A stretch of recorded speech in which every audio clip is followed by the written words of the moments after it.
Amin.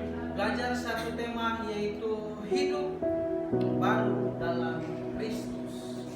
Nah, Bapak Ibu, teman-teman yang diberkati Tuhan, kalau kita belajar hidup baru dalam Kristus, otomatis kita mengawali tentang Jumat Agung, yang dimana kita sudah tahu bersama tentang kematian Tuhan Yesus di kayu salib. Perubahan total yang terjadi dalam hidup seseorang yang telah diselamatkan, diterima Kristus sebagai Tuhan dan Juru Selamat kita.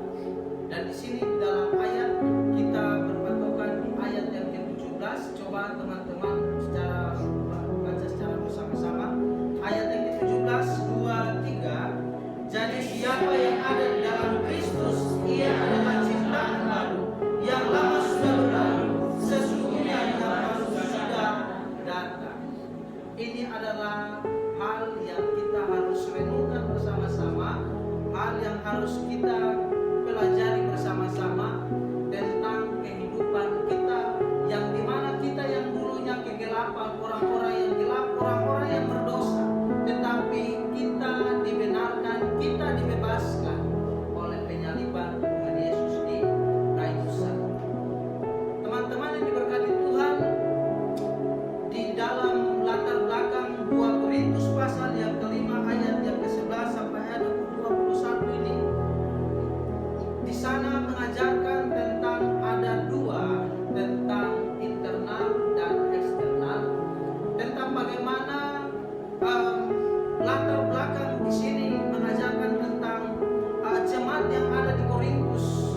Mereka menghadapi perpecahan antara jemaat-jemaat yang ada, dan mereka mengawali tentang bagaimana pengajaran-pengajaran sesat. Itu yang dari dalam. Mereka yang walaupun sudah percaya Tuhan, mereka sudah benar-benar mengikuti jejak-jejak yang dimana pengajaran-pengajaran oleh Rasul Paulus, mereka sudah mengikuti, tetapi ada saja masalah-masalah yang mereka hadapi. Dan juga yang dari luar apa? Dari luar sana, tentang pengajaran-pengajaran sesat. Mereka mendapati pengajaran sesat di sana bukan orang-orang yang tidak sekolah, orang-orang yang tidak mengajari firman Tuhan, orang-orang yang benar-benar mengenal firman tapi tidak melakukan itu pengajaran-pengajaran sesat. Tetapi tujuan Rasul Paulus menuliskan kitab ini ya untuk meneguhkan otoritas kerasulannya, ya, untuk mendorong pertobatan dan penjelasan pelayanan yang paling benar. Ini tentang latar belakang oleh Rasul Paulus yang menjelaskan dalam jemaat-jemaat yang ada di Korintus. Dan teman-teman yang diberkati Tuhan, Bapak Ibu Saudaraku yang diberkati Tuhan, kalau kita melihat selanjutnya tentang pengajaran-pengajaran sesat banyak, tetapi Rasul Paulus tetap meneguhkan iman mereka untuk tetap terus pandang kepada Tuhan Yesus Kristus. Dan inilah yang harus kita belajar tentang hidup yang baru di dalam Kristus. Rasul Paulus tidak mau untuk mereka melenceng ke kanan, melenceng ke kiri, tetapi mereka tetap fokus pada satu tujuan. Mereka tetap pandang satu tujuan.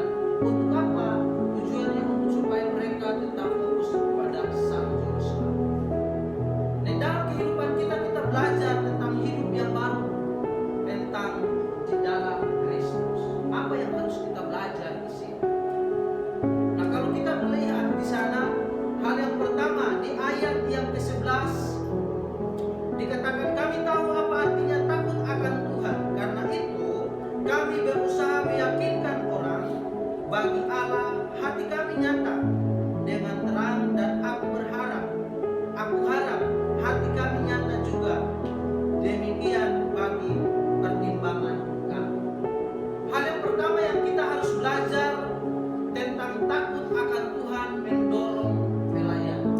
Di situ kita melihat tentang bagaimana Paulus menyatakan bahwa karena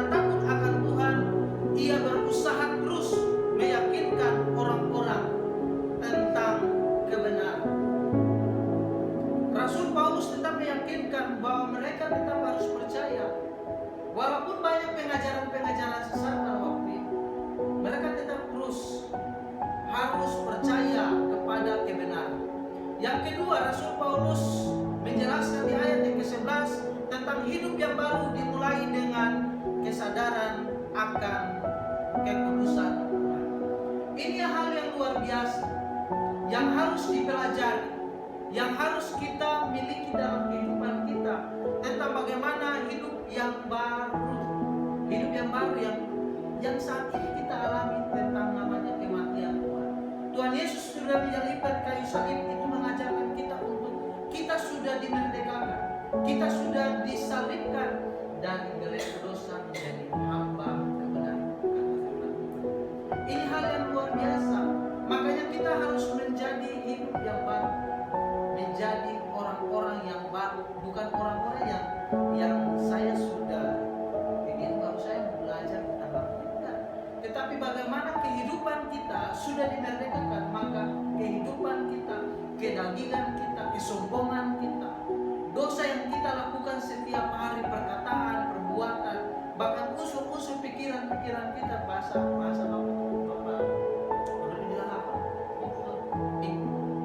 ini yang selalu kita harus tanggalkan. Kita harus tinggal hidup yang baru. Yang ketiga, Rasul Paulus menjelaskan kepada jemaat yang ada di Korintus mengenai tentang pelayanan yang tulus, lahir dari rasa hormat dan takut akan Tuhan. Bagaimana kehidupan kita harus tulus? Nah, ini harus kita belajar. Kita di zaman sekarang, Yeremia berkata, sejak dalam kandung ibu, dalam rahim ibunya, dia sudah dibentuk pemilihan Tuhan tentang pelayanannya. Untuk apa? Mengajari, mengabarkan kabar baik. Nah, hidup kita, yang walaupun kita sudah besar, yang kita sudah dewasa, tapi kita beranjak mau masuk dalam panggilan Tuhan. Itu bukan karena satu jebakan atau orang tua menyuruh kamu di sini, atau panggilan kamu karena teman-teman yang suruh, bukan. Tetapi pemanggilan Tuhan karena Tuhan sudah pilih dari awal seperti itu. Makanya bersyukur dalam kehidupan kita kalau kita adalah orang-orang pilihan Tuhan, kita adalah orang-orang yang Tuhan pakai yang luar biasa. Ini hal-hal yang luar biasa, kita harus renungkan bersama-sama. Kita harus renungkan bahwa saya dipilih, saya menjadi hamba Tuhan, saya mengabarkan kabar baik. Ini hal yang luar biasa. Karena apa? Hidup yang baru di dalam Kristus itu hal yang luar biasa. Kita harus renungkan kata berkata hidup yang baru dalam Kristus. Kalau cuma dibilang hidup yang baru di dalam teman siapakah, tapi ini dalam Kristus. Ini hal yang luar biasa yang kita harus renungkan bersama-sama di dalam kehidupan kita, bahwa kehidupan kita ini adalah orang-orang yang dianugerahkan, orang-orang yang sudah dipilih di dalam Kristus Yesus. 1 Korintus 3 ayat yang ke-16, bahwa Yesus Kristus sudah memberikan kita Roh Kudus dalam kehidupan kita. Ini hal yang luar biasa.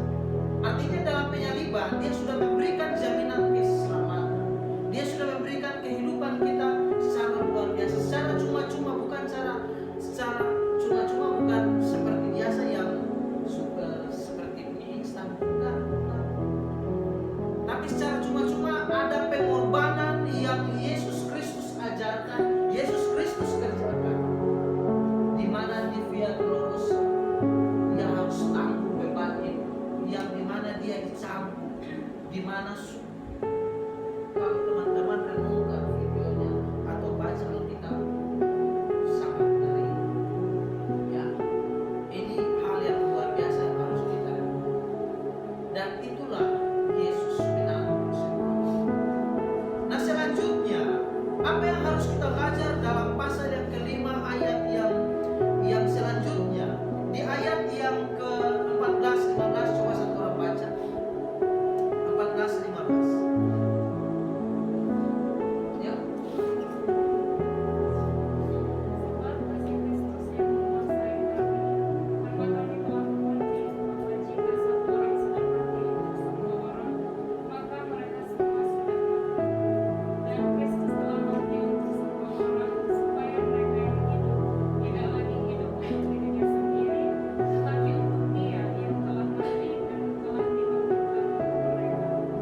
Yang pertama, hidup tidak lagi untuk sendiri. Hidup bukan